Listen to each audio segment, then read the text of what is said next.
Welcome to the Fractured Families podcast. I'm Charity, your dedicated parental alienation coach, here to guide and support families as they navigate the challenges of high conflict divorces and custody battles. On this podcast, we'll share insights, practical strategies, and hope for those on the journey toward healing and justice. Whether you're personally experiencing these challenges or just want to learn more about the complexities of parental alienation and custody disputes, you're in the right place. You are not alone. This is the Fractured Families podcast where every voice matters and every story is heard. And if you find my conversation helpful, don't forget to like, subscribe, and share. Your support helps us reach more families who need it. Hi, thanks for joining the Fractured Families podcast. This is Charity, your host. I have with me today again, Paul Hendricks for part 2 of his mini-series. We talked in the first part about the divorce, the marriage, the custody fight, the children, the separation, the beginning of alienation. And now we're going to go into how the judge created an environment for Paul to reunify with his children and what that looks like, what the ex-wife looked like from manipulation, and what the reunification or lack of reunification in this case, what the therapist did to actually make the situation worse. Paul, thanks for coming back to the show. And why don't you go ahead and get us started? Let's pick up where we left off. Yeah, so reunification, and reunification therapy. I'm kind of, I look at that and it never happened in my case. And how the courts view reunification therapy is very unique, especially the courts I'm dealing with in Napa. They didn't have a clue what that meant, really. So I had to research all this stuff. So when we were able to get in front of this new judge that we sat with for 2 years, she allowed reunification therapy. I made all the suggestions how to lay it out. And when I did, I got a lot of feedback from the other side about it. But we went through 3 therapists for this over a course of 7 years. I was never reunited with my kids. So the first therapist that was awarded to do the therapy was a clinical psychologist. And I had the court orders. I brought in court orders to her. I showed them to her, and she agreed, that we were going to do reunification therapy. When we got in there, she asked to have both parties do a mental health examination. And Who found this therapist, this first psychologist? I did. I did So all the you research. did all the legwork. You did all the searching. You did everything because basically they didn't know what they were even looking for. Well, yes, that's true. But also the other side was it to their advantage to delay. Yeah. So they weren't actively looking for a therapist. And anyways, any therapist I did bring in front of her lawyer, and if it was a very qualified therapist, she denied it. And there was a couple times that it happened. And that's how we got to this point where this new judge, because I blindsided them with the same tactic that her lawyer was doing to me with these false allegations, silver bullet hearing briefs. And so I did the same thing that her lawyer did to me. I did it to her, and I did it to her in front of a court case, and she couldn't say anything. So she had to agree. So I found this therapist, and the therapist really didn't work with kids. And she came up front and said, I don't work with kids, but I'll try to work with kids. So I said, well, this is reunification therapy. And so psych evaluation.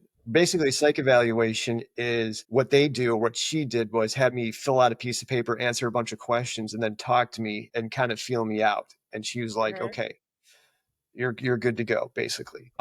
And it was just like random questions to show if you have OCD or if you're narcissistic on certain levels or whatever. And then when it came to do for my ex, because I would always call up, did my ex take care of the exam? Nope. This went on for 6 weeks. And then and during this period, we're also in the midst of the fires in Northern California. There would be a break because of the fires, and then we have to come back to it. So it took her about 8 weeks to finally get the evaluation done. When we go into the room, and I had a lawyer at this time, and we go into the room, and I told my lawyer, I want this all written down. She's like, no, don't have it written down because it'll cost more money. I'm like, I don't care. I want it written down so we can present it to the judge. And that was a no-go. And that was the last of being with this lawyer anyways. So we go in there, and she basically said that my ex, when she filled out the questionnaire and the paper test, that she had made herself look so good that how'd she phrase this? That she basically squashed out the whole exam. Basically, it was invalid. And then she didn't want to waste any more time trying to do a new test because of the fact that we've wasted so much time. And I was like, okay, great. Well, there you go. That's something to talk about, go to court. So, and I had set it up to go to court every 4 weeks for a check-in, trying to keep both her lawyer and her in check. We made a decision to meet again the next week. So when we get into the session, it was me, this therapist, and my ex. We meet, and she goes, "This is what I'm going to do. I'm going to do this. And I'm going to try to get you guys to become friends again." And I just looked at the therapist. I said, this is not what you were ordered to do. And she's like, "I don't care. Basically, I've been court ordered to do reunification therapy. This is how I'm doing my reunification therapy." And she ran it like couples therapy. And it ran like that for almost a year and a half. Now we do these check-ins at the courthouse with the judge, and I'd bring this up all the time. The judge goes, and I'd ask the judge, "We need some sort of timeline here." And she's like, "It takes however long it takes." This is what the judge said. I said, "No, this is getting out of hand." They didn't like the fact that I've been studying and reading up on all this stuff. And that was the other issues, because I would come in there very knowledgeable about things. And I'm like, we need to figure this out. There's things going on. She's not running it the way she's supposed to be. And then the judge would say, "You just got to follow the court order. You got to comply and follow the court order." So about 6 months into this, I told her, I said, "Listen," to the therapist, I said, "Listen, you got to start seeing the kids." And she just kind of went off on me. "I'll see the kids when I'm ready to see the kids." And I said, "You were court ordered to see the kids and reunite me with the kids." She's like, "I need to get you two in a better place." I'm like, that's not going to happen." And she's like, "Well, why? You're fighting it." I'm like, "No, I'm not fighting it. It's not going to happen because of her personality type and her not wanting to let me see the kids. So this is why this is not going to happen." I said, "This should be set up differently." And then after about almost a year of this going back and forth, I basically forced the lawyer and this therapist to get to interview the kids. So that day came, she interviewed the kids, and basically she interviewed the kids in front of my ex-wife, which was the biggest red flag for any type of interviewing like this, for any type of this type of situation. And basically my oldest son said, "If I reunite with my dad, I'm going to kill myself." And he started freaking out in there in front of the therapist and my youngest son and my ex-wife. And the therapist calls me up or sends me an email and says, "I'm finished." She's like, "This is above my type of work." And I'm like, "So I'm But going to spend."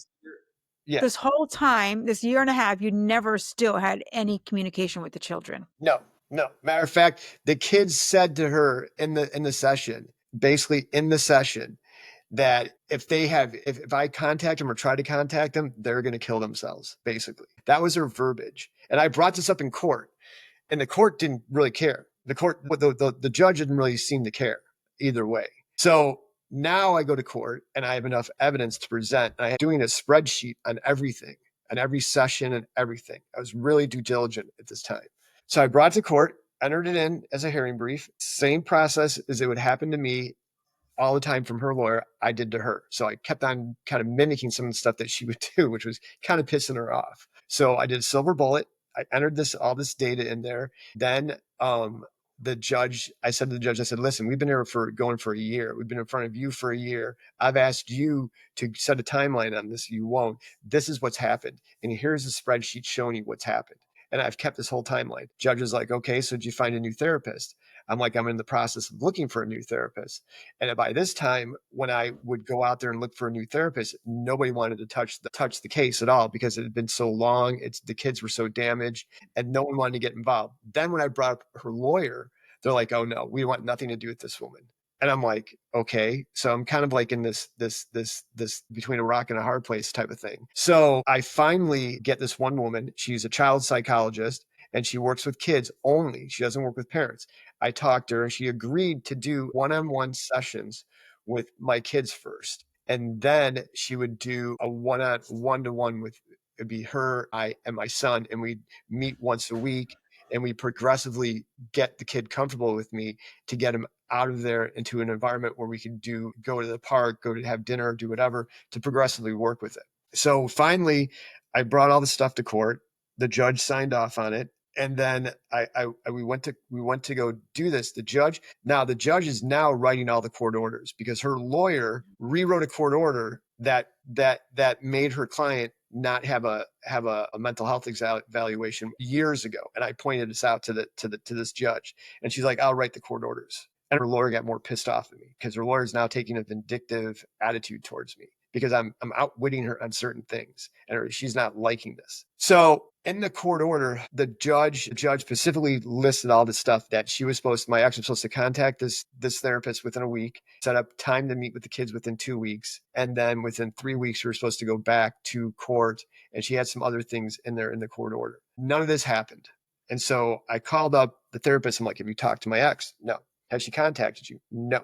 So I copied the therapist, my ex, her lawyer, the boy's lawyer on an email stating all this. And all of a sudden, she's meeting with the therapist. Now, she was also supposed to explain to the boys what was going to happen, my ex. So the therapist meets the boys. The boys are standing there like, who are you?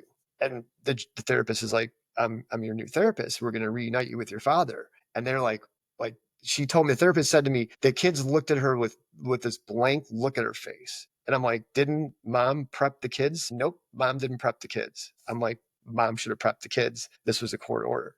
So this is the stuff that my ex would do to get away with some of the stuff that she got away with. So now she meets with the kids, and she does this by herself this time too. But the kids are so brainwashed at this time that my youngest son wants to meet with me. My oldest son refuses and says, don't tell my daddy where I'm at. Don't give him my phone number. Make a promise to me. You make this promise to me. And so the therapist is like, this is kind of weird, but I'm going to do what he asked me to do. So I start meeting with my youngest son. So the sessions start going off pretty cool. We start playing board games, and we're building Legos, and he's taking the Legos home and all this stuff. And then How old is he at this point, approximately? Sebastian was probably, I think, 11. And sometimes when I'd ask him about his brother, his answer would be, he hates you.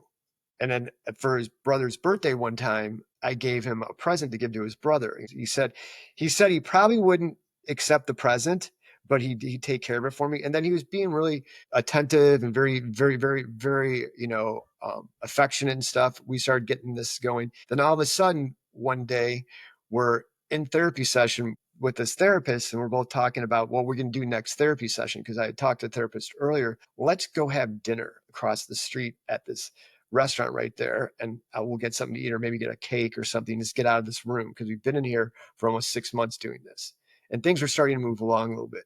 All of a sudden, out of nowhere, he goes, I'm not going to be here for 2 weeks. And we're like, what? He's like, I'm going to Hawaii with my dad and my mom and my grandmother. And we both just looked at each other like, what? So mom shows up, and the therapist is like, let me take care of something. You stay here with your son. So she goes outside, and I can hear them talking. And she's like, oh, yeah, I told you. I emailed you. The therapist is like, you never emailed me. I had nothing. She's like, well, sorry, I'm going. And so she takes off and goes away. So I don't see the kid for 2 weeks. He comes back, and he's twisted.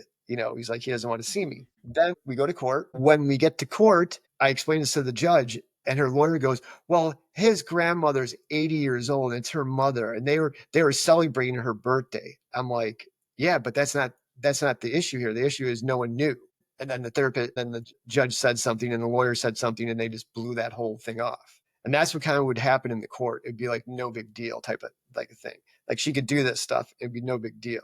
And so with this therapist, this went on, kept on going, and we'd get really, really close, and then something would happen. Now, COVID's right around the corner, and we're trying to figure out how to get this kid out of here so I can start seeing him one-on-one by myself, because she wants to she's kind of done with my ex. She's done with all the explanations. She's done with the games. My ex. She's like, your ex is a very difficult person to work with. And she also stated before we even got involved, she's not going to court. And I respected her boundaries on that. And she respected my boundaries on certain things. And she said, I'm not going to court. I don't want to be in that courtroom. I said, that's fine. Just deal with the boy's lawyer. By this time, the boy's lawyer is basically, he's just disenchanted on the whole thing. And he's just kind of like, I don't even want to deal with this anymore. And he basically told me, I'm going to try to get you a new lawyer. I'm like, no, because the only other option was this woman lawyer for children. And she was notorious in the courthouse for being very corrupt. I mean, notorious, outwardly notorious. For whoever had the most money, she would go with. And I'm like, no. And I told him this, and he knew what I was talking about. He agreed he'd stay with it. He's like, I don't want to stay with this that much longer. Therapist was getting kind of at the point where she was done with the whole thing. She wanted to get this out of this room and get this one-on-one sessions with me, and then would see him whenever, like that type of deal, so she can start working on my other son. Never ever went that way. Ever when we got close, something would always happen. And then COVID hit. And then when COVID hit, My ex does the supreme lockdown on both the boys and uses that. And the court said you can't use that as an excuse. And then she didn't care. And then at that time, when COVID just hit, everyone's up in arms anyway. So there was no way to get it back into court. So now the therapist is like, I'm done. I've had enough. Here's a number for a new therapist. You should call her. She works with these cases and she'd do better for you. I said, fine. And then in the interim, new judge is coming on board, but they're trying to find a new judge because no one wants to work in Napa County, as far as what I'm hearing from the people. You got to remember, I'm going to court on a regular basis. I'm becoming friends with people in the court. I'm starting to hear things. So now the new judge is coming up from LA. He's a family law lawyer. He's being appointed to be a judge, but it's going to take him about a month or two to transition up. They took a judge that retired and brought her back into the courtroom. So now we're going to meet with this judge as the interim judge. So we meet with her, and but before that happened, what really triggered my therapist from not wanting to work with my ex anymore was an incident that happened with my youngest son. We were doing a video therapy session, the three of us, and we were questioning my youngest son about where his mom was, and it was like 6:00 in the evening, and his mom wasn't home, and we were just talking, and he started getting really weird and started really kind of not being very attentive, and he started jamming a wire from an electrical cord in his mouth to try to so he couldn't talk, and he wasn't good talking anymore because we were asking him where his mom was. We were asking him about his brother, and I guess it was sensitive that he didn't want to talk about it, or someone was in the room listening. And we picked up one of those two things. So I texted the therapist and I said, I want to end this session. And I want to end all sessions right now because this is getting too bizarre. And I'm like, and you're leaving. So I'd probably best to wait until we get a new therapist. So the therapist decides to leave. I'm looking for a new therapist. We all make an agreement she's going to leave.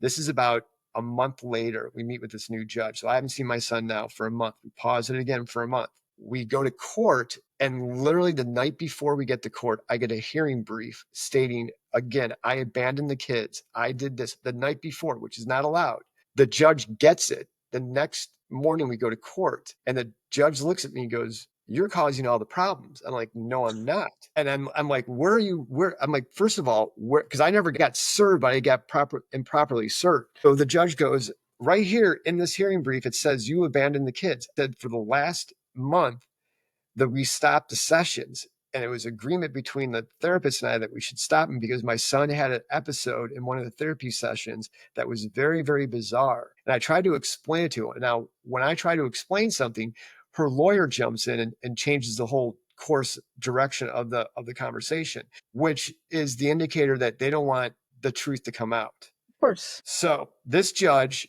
and I got in a little bit of a fight. And I'm like, listen, I didn't abandon these kids at all. This is what's going on. This has been going on for years. I said, and you're not even the real judge. I said, you're an interim judge. And she's like, you're right. I said, we need to get this going. And then the boy's lawyer was like, you need to interview the kids. And she's like, okay, let me figure out how to interview the kids and let me get that going and I'll interview the kids. So then that conversation goes up. So there's all these conversations going on when I'm trying to state what I need to have happen, and they're not letting me do that. So the judge goes, this is what I'm going to do until I meet you again or we get a new judge. This is how we're going to lay this out. You're going to meet in the town that my ex lives in. You're going to meet for 2 hours every week for 2 weeks. Then you're going to go to 3 hours for 2 weeks. Then you're going to go to 4 hours. And then you're going to come back and meet with me or meet with the new judge. So that started happening, and that started going pretty good. And then once the 2 hour was over and we went into the 3 hour, didn't like that. So she kiboshed all that. And then she kind of just squashed all that by having her boyfriend drop my son off. And then as soon as my son gets dropped off by the boyfriend, my son is on a bicycle and he just rides off. And I'm like, where did he go? He goes, I don't want to meet with you. And then rides off after we were meeting. And now we're going to meet for 3 hours. So I get everyone involved. I write an email, and I've been doing this. I'm copying everybody and I'm sending all the emails into evidence as into the court as a pleading. Mm-hmm. So everyone knows what's going on. And then I start entering into the court and I start sending everyone copies of it. And they didn't like that I was doing that, but it kind of kept them in line a little bit. So now I'm like, we got to do a police drop off. And I researched that, and that's a common thing for people to do. for these types of situations. Yeah. Ex didn't want to do that. She exploded. No way, no way, no way, no way. So I find a new therapist. She's out of town for a week. So we're transitioning from the old therapist into the new therapist, therapist 3. And the new judge we're transitioning to. So the next meeting we're going to have is going to be the new judge, the new therapist, and kind of the new direction. And these old court orders from the current judge. So I force everyone, and I force this with my ex, to meet me at the police station. So I go to the police station to meet my son. I felt something really weird when I was pulling in, and I saw my ex's boyfriend's truck in the parking lot. So this is not a good sign. So I walked into the police station. It's a small little room, and there's my ex sitting on a chair. My son's behind her, and then the boyfriend standing there. And he's a 6 foot tall oaf, like overweight, out of shape, had a cane and some sort of brace on his knee. Oaf. And I've already ran into him once before, and I had to have the police called on him. So I walk in and I'm like, okay, you got to go. I'm here to pick up my son. This is not a place for you to be. This is about me, my ex, and my son. And he literally lunges at me in a police station and says, "Who in the fuck do you think you are?" I'm like, "What are you talking about? You're no more this kid's father than a man off the street," type of thing. And I'm like, "What?" He's like, "You and I are going outside right now and we're going to have words." I'm like, "I'm not going anywhere with you." And I looked it up, and this guy's like 6 foot tall. I look at him right straight in the eyes, and he's like trying to stare me down. And he says, and I'm like, "Dude, first of all, you're no condition to start anything with me." And I'm a skinny guy, but back then I was a little bit bigger because I had been working loading trucks for UPS, so I gained a lot of weight and stuff. I'm like, "Dude, I don't even want to get in a fight with you. I don't want to do anything. Do you realize you're in a police station right now?" That's what I said to him calmly. And he sort of just looked at me, and he's just like, took a step back, and I walked up to the counter, and I talked to the clerk, and she goes, "I've already called the police. They're on their way here. I've already called an officer. He's on his way in." And as soon as I'm talking to this woman, he is in my ear going, "I'm more a father than you'll ever be to these kids." And he's like, "You're nothing. You've abandoned these kids," and blah, blah, blah. And I turn around and I look at my ex, and my ex is sitting there playing on her phone, not doing a damn thing, just letting this all happen. And I can see my son in the background. He's with this disbelief of horror in his face. So after they call the police, this guy walks out. He's like, "I'm out of here. I'm done." And walks out and goes outside. I look at my ex and said, You're gonna do something here?" And she sort of just looked at me, grabbed her phone, grabbed my son's hand, and walked out the door. And they got in the truck and they drove off. And I'm like, So she manipulates. I mean, their goal, what they do when they're alienators, is they manipulate everyone in their circle, especially somebody that they're intimate with. So she's in his ear, just like she's in the children's ear, that you're a horrible parent. You don't want to be there. You're non-existent. You're trying to not be part of the child's life. So if she can manipulate a grown adult, the amount of power she has over the children supersedes that as well. well, the funny thing is, when I was being yelled at by this guy, it was the same type of yelling and actions and words that she would use when she would used to yell at me, because she Yeah. abused me so bad verbally in our relationship. That's one of the main reasons why I left, because of the verbal abuse and belittling. The way he was talking was like, basically it was her and Yeah. him. Yeah. The police come and they go, "We can't do anything about this. This is a civil matter." And this is the default for all police. Yeah. This is across the board, and it's the stupidest thing. And I said to the police officer, I said, "Do you realize this guy tried to attack me? Did he try to kill you?" I felt threatened like that. They go, "We can't do anything about it unless he says he's going to try to kill you. And this is a civil matter taken up in court." Oh, that week, the glass fire breaks out in Northern California, and the town that she lives in is evacuated. So she takes the opportunity to leave, and she goes and leaves for 3 weeks, takes off. No one knows where she's at. And I come to find out she's up in Mount Lassen at this guy's cabin, and they're saying they have no internet. So 3 weeks now go by, and then they come back. I meet with the new therapist finally, and I talk to the new therapist, and I explain to the new therapist what was going on. And she's like, "Well, let's move on from that." I said, "No, we need to address this issue." She's like, "No." She's like, "This didn't happen when I was around, so I don't want to address it." I said, no, we're going to address it. I mean, the therapist, we started off pretty decent, and then she turned into a train wreck, the third therapist. I mean, I was starting to really realize she was doing more damage to these kids than anything else. So I said, "No, we really need to address this." I said, this is a serious issue. I said, I don't want my son to think that this is proper behavior, especially in a police station, that a guy does this. And if he's doing this in a police station, what do you think he's doing it at his house? If he has the balls to do this in front of a police station, what do you think he's doing it in front of the kids? And she's like, fine, fine, fine, fine. So she meets with the kids and talks to the kids and gets to know them. And then we start having meetings. It would be me, the therapist, and my son. So we go to dinner one night, and I hadn't seen him for like a month or a month and a half, maybe. And we sit him down, and we start talking. And I said, I want to ask you a couple things about the last time we met. And he goes, okay. I said, remember when Scott tried to attack me? He goes, yeah. I said, I was there to pick you up for a visitation. He goes, I know. And he was kind of like alluding to answer questions. And then I said, what did you feel about that whole situation? He goes, I was very scared. I said, okay. And then therapist is like, what did your mom say about it? And he says, my mom said he was defending my honor, defending the mother's honor. Yeah. I asked the therapist, ask him again. And he said, can you tell me that again? And he goes, my mom told me that Scott was defending her honor. That's why he did that. And then the therapist goes, well, were you scared? And he goes, yeah. Okay. So I said, we need to bring this up in court. And she wouldn't bring it up in court. And I brought it up in court, and she deflected it, saying, I wasn't there. I don't know. And then I started picking up some red flags with this therapist. But by this time, we have no other choice. There's no other choice but to deal with this type of stuff. And then I said, this is the structure, and by this time we had the new judge. So this was all went down in front of the new judge, basically, because the judge wanted to know my version of what was going on. And this guy was a very, very well-knowledge judge on a lot of stuff. And he goes, it really seems weird. We've been going at this for so many years. And it seems really, really weird that he doesn't have any of his custodial rights. And I said, yeah. I said, I should be having my custodial rights. He goes, I'm going to give you back your custodial rights, 50-50 custodial. You're not going to have visitation like you want, but you're going to get back your custodial rights. You need to have your rights. I said, you have other rights. I said, well, I know what my rights are.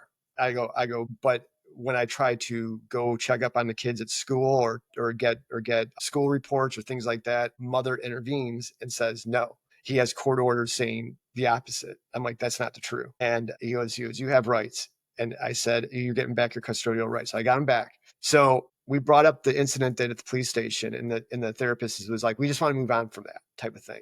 And then I told the judge everything, my view. She told her view. And he goes, we're going to start this way. We're going to do a progressive plan, and we're going to get this moving along. I want these kids back in this guy's life. And this was in September at this time of that year. I forget what year it was, to be quite honest, frankly, because I've been going at it for so many years. Now, let me ask you a question. During all these therapists, and now you're on the third one, are you paying for it, or is it joint between the two of you? This is a good question. So her lawyer had it structured that I paid for everything, because she went to originally the court that I'm paying for all therapy sessions and everything. So I said to this judge, I said, I've been paying for all this stuff. I shouldn't have to pay for all this, pay child support, and do all that. I said, this is a court of equitability. I said, this needs to be equitable down the middle. So he said, yes, you're right. She pays for therapy now, and she starts paying for their own bills. So now with this new therapist, the biggest train wreck I've ever met. She never invoiced me once for any of the sessions. And I will get to that later. But I paid her some money up front. My ex never pays anything. She would never pay anything. Matter of fact, she's notorious deadbeat for not paying anything. That is one of her MOs. That's one of the other reasons why the marriage fell apart, because of her financial issues that she had. So when this therapist gets signed on, we all agree this plan, this is what's going to happen. I get all my custody back. I'm supposed to meet with my son the next day for 2 hours at my house. We're going to do it. So mom drives to my house, drops my son at the apartment complex with the therapist. The therapist is going to go along, make sure everything runs smooth. Like, I'm thinking this therapist may be a good therapist, but that's not what happened. So I said to the therapist, I have boundaries. And she's like, what are those? I said, I don't want her coming to my house, coming to my door. I said, I'll pick up in the front complex by the office, and we can walk while I'm walking my dog, and we can do a little talk or whatever. But once we get near my apartment, I don't want her physically know which apartment it is. She can have my address, that's fine, but I don't want her looking in my apartment. I don't want her seeing what I have or anything like that. That's a serious boundary issue with me. Therapist's like, nope, you have to do it this way. I'm like, no, no, no, no, no, no, no. These are boundaries I want. And I want certain boundaries. Just like she has certain boundaries, I want certain boundaries. So this is a point of contention for actually the therapist and her lawyer. They'd always bring this up in front of this new judge. He doesn't allow the ex-wife to come over. And when he goes over to her house, he drops him off at the beginning of the street and he has to walk 3 houses down. And I said to the judge, I said, her boyfriend lives with her. Her boyfriend tried to attack me twice. I've had to call the cops on him. There was an incident at the police station. I don't want to have more damage and have another incident and keep on having these incidents keep on getting more out of control. I said, I'm trying to squash this. And this judge was kind of in agreement with me. He's like, that's fine. So what happened is at the very first meeting right after I got my custody back, my son comes over and we were chummy and all that. And he comes walking in and he's all pissed off and he's standing in the corner. He's like, I'm not talking to you. He's like, I got 2 hours with you and that's it. And I'm like, what? And so the therapist and my ex were outside talking and they were just kind of hanging out. And I knew my ex probably did something. And I said, okay, so what's going on? I've been told that I can't go to Chicago anymore and see my grandmother. I'm like, well, who told you this? My mom. And he would always call me by my first name. And I said, well, where'd you learn this? And he goes, because you got your custody back and I can't go on vacations anymore. And I can't do this anymore. And I can't do that anymore. And then he looked at me and he's like, and I don't want to be here. And I said, okay. And he jumps over my balcony into the bushes and starts taking off. And the therapist is right there. So I come out, the therapist is there, the ex is there, and me and my son. And he starts freaking out. And the therapist is like, what's going on? I'm like, he just came in. This is what he said to me. And she's like, where did he learn this? And I'm like, his mother told him. And she's like, no, I did not. I didn't say anything like that. And I'm like, well, why would he say that? So why would he jump and run? And how does he know that I have my custody rights back? Why would you tell him that? I didn't tell him that. He must have overheard it. I'm like, what are you talking about? And so that ended that session. And then he calmed down and she was livid. See, the other thing I found out about narcissism and people with cluster B disorders is that when you put boundaries up or you challenge them or you take away something from them, they react badly. And there's reactions to that. And her reacting badly was to devalue me in front of the kids. So then I went to court 4 weeks. And this judge wanted us in the court every 2 weeks for like the first 2 months he was sitting as a judge. So we went back to court. I told the judge what happened. And the judge is like, what's going on? We explained what was going on. And the judge got really pissed off, my ex. And the judge was basically saying to my ex, is I'm going to take these kids away from you and I'm going to give them straight over to your ex. And she didn't like that at all. So I could tell she was revving these kids up. She was also reading the transcripts from the court. She started gaslighting me really heavily, gaslighting the boy's lawyer and the therapist, not including certain people on certain emails because we were all supposed to communicate on an email thread together if we had any problems, because her lawyer goes in there and says that she doesn't want to meet with me in person because I'm erratic and all this stuff. And I said, fine, we'll email. Better have it all on paper than anything else. So we all had this email thread. Of course, my ex would email back, but not include me on the email. Or he'd email back me and not include the lawyer on the email. And we found this out. And I caught it. And I brought it to the attention of the judge. The judge is like, you got to include everyone on it. And what's going on? Why are these kids knowing anything about what's going on in these court cases? And she's like, well, it's COVID. They're at home. They're being homeschooled. They probably overhear stuff. And the judge is like, you need to be in a separate room. You can't be in front of these kids while you're doing this. And she would we figured that she was reading the court papers. Mm-hmm. Springtime comes and he's playing baseball and he wants me to come to his baseball games. And it's in my ex's hometown. So I say, fine. So I tell the therapist, I said, I have no problem going to baseball and I support him and all that. But what I see happening is my ex showing up with her boyfriend and causing problems. She's like, well, it's a public space. Can't do anything about it. I said, I know that, but it's a special circumstance. We need to have it so she can't show up. Therapist is like, you have to show to your son that you're willing to be around your ex. I'm like, that's fine. I said, but complications will arise from this and it'll turn around. It'll make me probably look bad and it'll be an issue.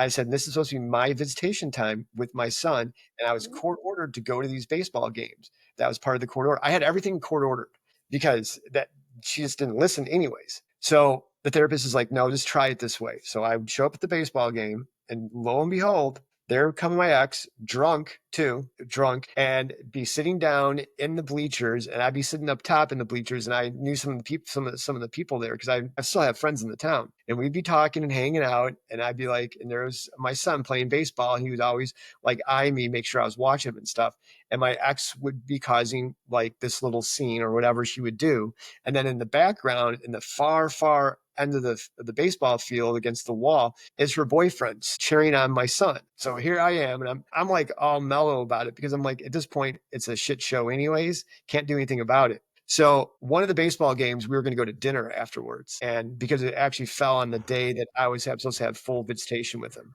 So after the game, I go down to meet the coach. As soon as I walked up to the coach, my ex comes from nowhere with a jug, like a coffee pot like this, full of wine. You can smell it on her breath, and comes running up to the coach and gives the coach a big hug and a kiss. Like she's like best friends with the coach. And the coach looks at her like, who are, what? And my son's standing there, and he's all like flabbergasted. And then I'm like, grab all your stuff and then let's take off. We're going to go have dinner. And he's like, okay. So he takes his stuff and he walks away. And my ex is like saying, you got to go buy him this. You got to get him this. You have to get him this. I'm like, okay.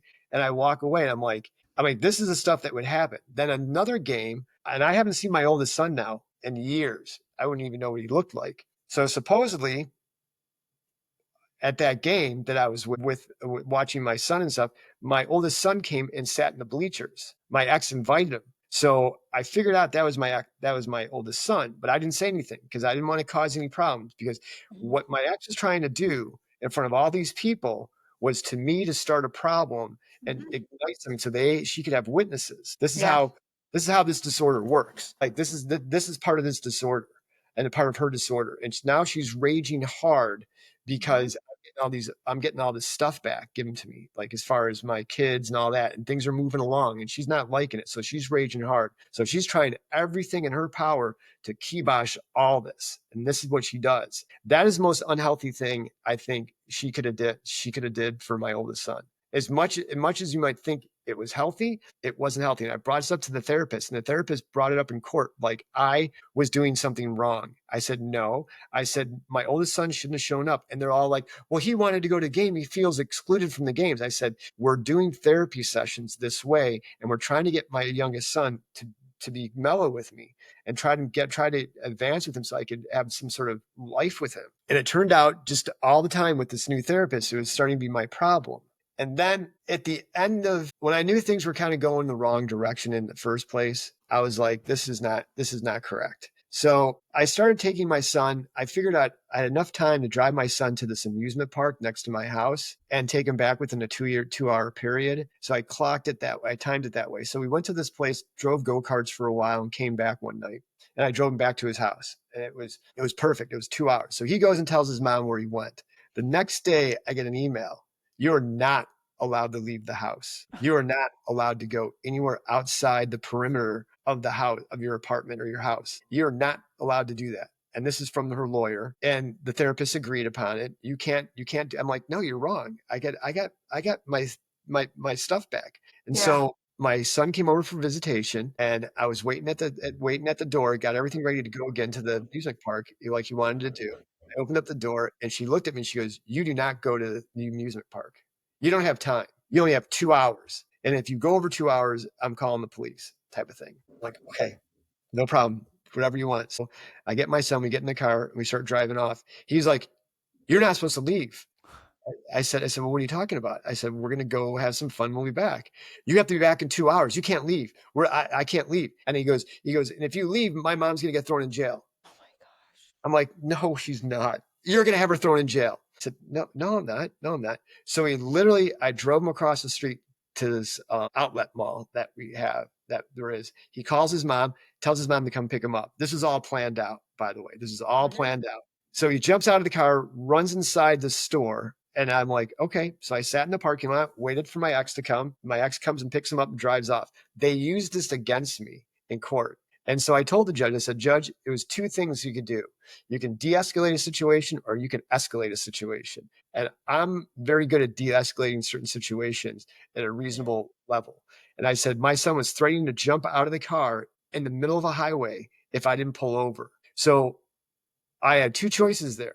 And I'm already on the way going to this place. I had two choices: let my son fall out of the car and do bodily harm to him, or bring him to a safe place and watch him the whole time while his mom picks him up. And that's what I did. And they're like, no, that's not what he did. I'm like, no, that's what I did. I'm like, you didn't see him, you weren't there. I saw him come out, I saw you pick him up. So this is the stuff that was kept on going on. And this is draining me. This is like really draining me. I'm getting to the point now where I'm being drained.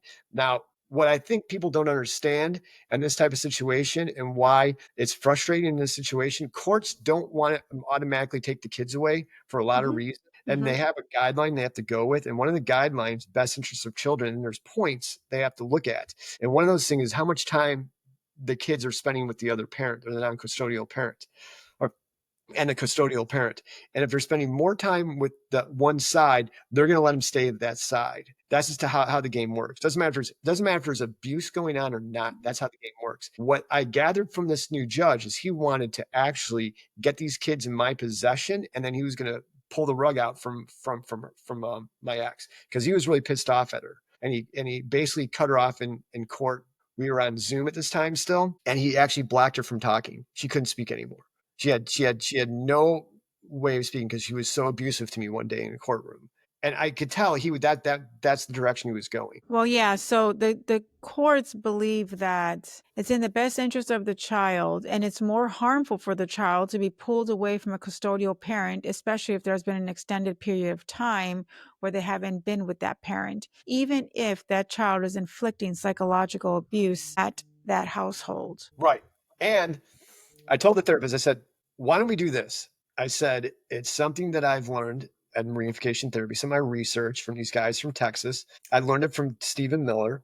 And I said, we pulled the kids away for a month. She's like, no, courts will never go for that. And I'm like, I told the therapist, I said, well, you're not helping. She's like, what are you talking about? I said, you're not helping ease the situation with my ex. I said, you don't know how to handle her. And she's like, well, what are you talking about? Because my ex has a certain disorder. She's a narcissist, and she has a cluster B disorder. She's like, well, I wouldn't know how to diagnose that anyways. I'm like, you're a therapist. It's not that you have to diagnose it. You have to know the signs, the behavioral signs. I said, if you can't understand what a narcissist is or what a cluster B disorder is, and you're a therapist and you're a child psychologist, I said, there's something wrong here. And so this third therapist started crossing a lot of boundaries that I didn't feel comfortable with. And it became more like she wanted to become part of the family than anything else. She's like, well, I'm going to be with you guys for a very, very long time. I'm going to watch these kids grow up and stuff like that. I'm like, oh, this is not healthy. And I said, listen, I said, you're not. I said, you're going to reunite me with my children, and then we're going to move on. I said, and that's how that's going to work. And so these are kind of some of the conversations we're having.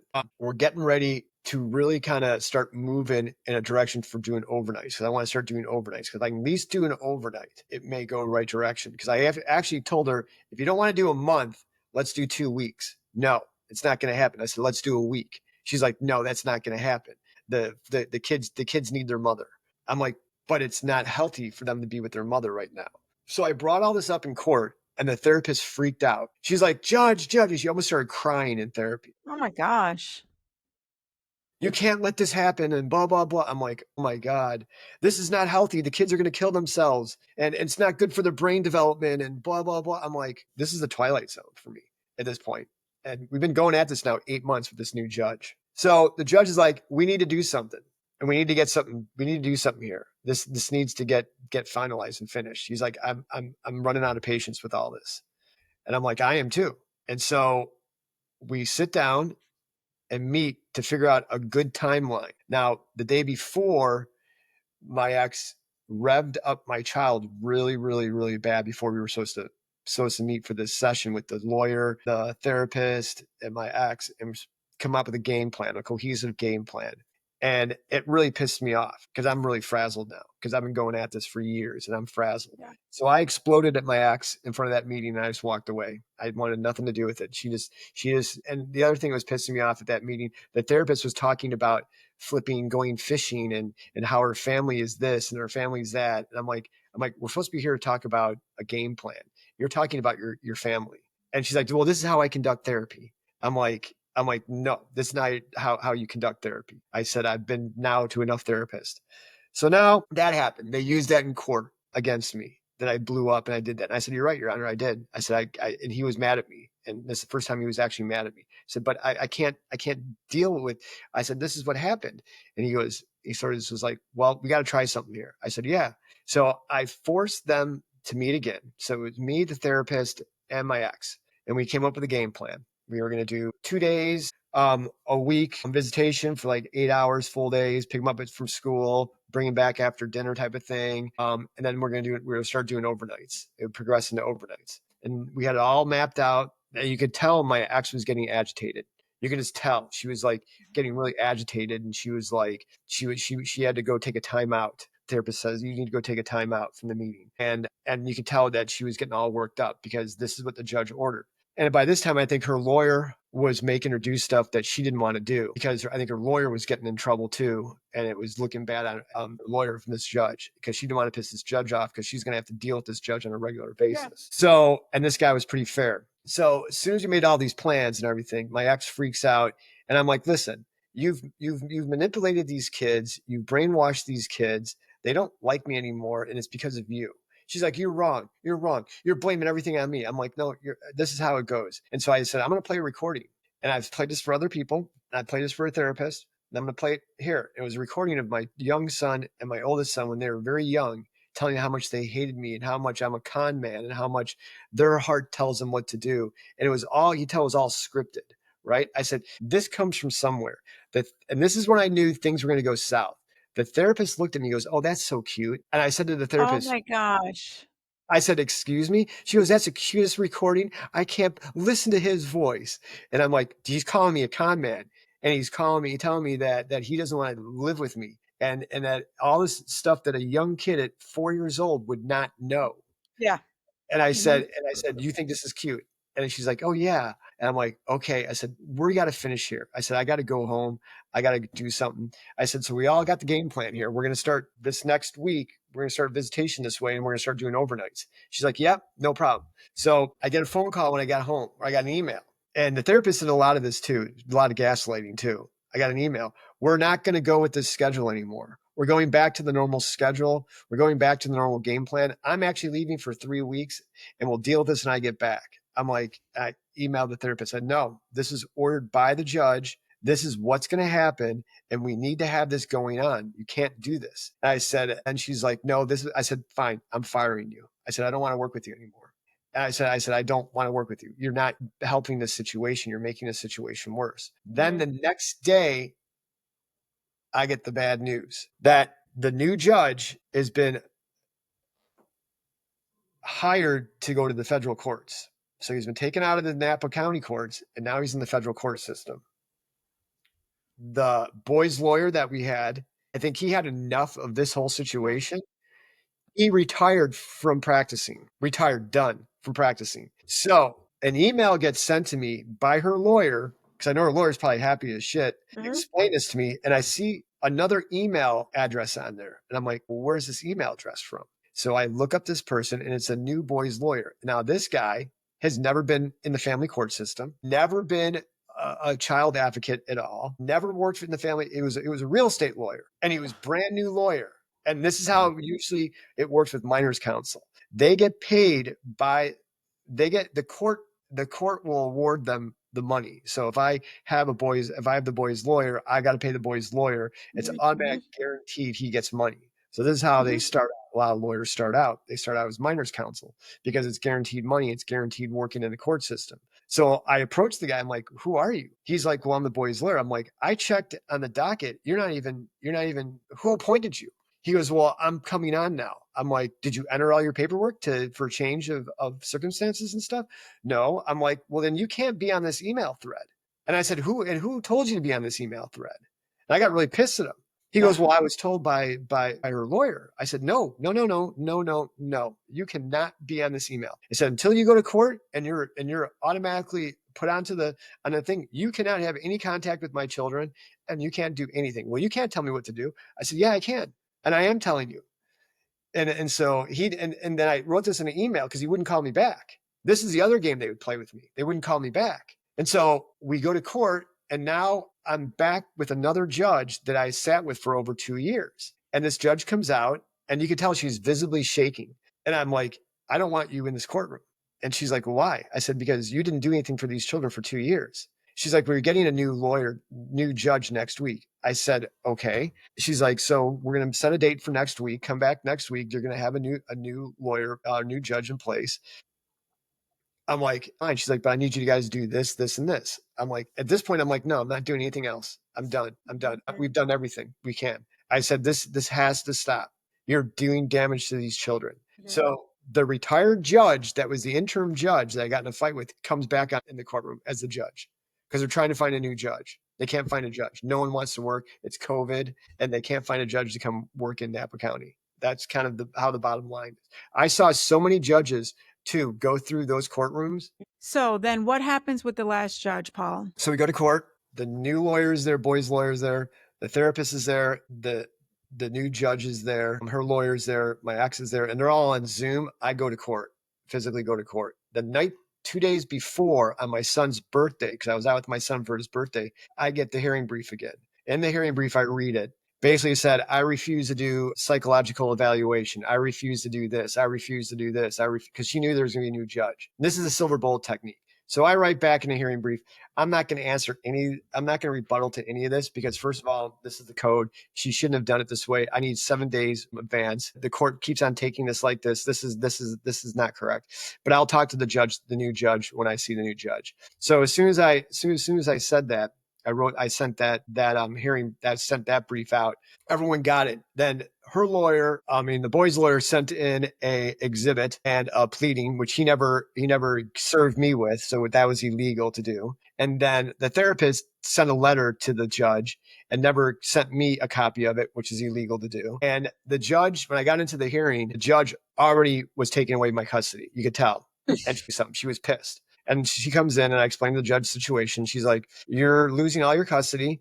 You're forbidden to see your oldest son. And your youngest son once a month for 1 hour. And that's all you get. I'm like, that's against the law. I said, that doesn't even go with code 3020. And then the bailiff screams at me and tells me to shut up because she already told the bailiff what was going on. So I just got up and walked out. I said, I had enough with you guys. I'm done. And the judge looks at me and goes, I love giving custody to people. And I just looked at her and I just didn't say anything. I just walked out. And I said, I had enough. And by this time, frankly, to be quite honest with you, I know it's bad for a father to walk away like that. But after 7 years and the degrading of my children and how devalued they were and just the drain that I had gone through, I was done with everything. So I packed my bags and moved out of state for a while. And I recently came back. And when I came back, I find out my youngest son gets arrested for a bunch of stuff. And I come to find out that nobody in town likes my ex-wife. They all hate her. And because I have friends that live there, the school can't stand her. And during this whole period, I've come to find out her family's disowned her. So at this point, I'm living at this point, that's where I was at. I just walked away from everything. So you can't do anything about it right now. I got to wait until they're 18. Yep. Well, Paul, thanks for sharing today about the reunification and the unraveling and the psychological impact on the child and your children. And we look forward to having you back for part 3. Thanks, Paul. Thank you. Thank you for joining me on this episode of the Fractured Families podcast. I hope our conversation has provided you with support, understanding, and actionable insights to help you navigate your own family challenges. Remember, healing is a journey, and reaching out for help is a sign of strength. You're not alone. If you found value in today's episode, please subscribe, rate, and leave a review. Your support helps us reach more families in need. You can contact me on social media at Parental Alienation is Real and visit our website for additional resources and ways to get involved. Stay strong, stay connected, and keep fighting for the family bonds that matter most. Until next time, take care and stay resilient.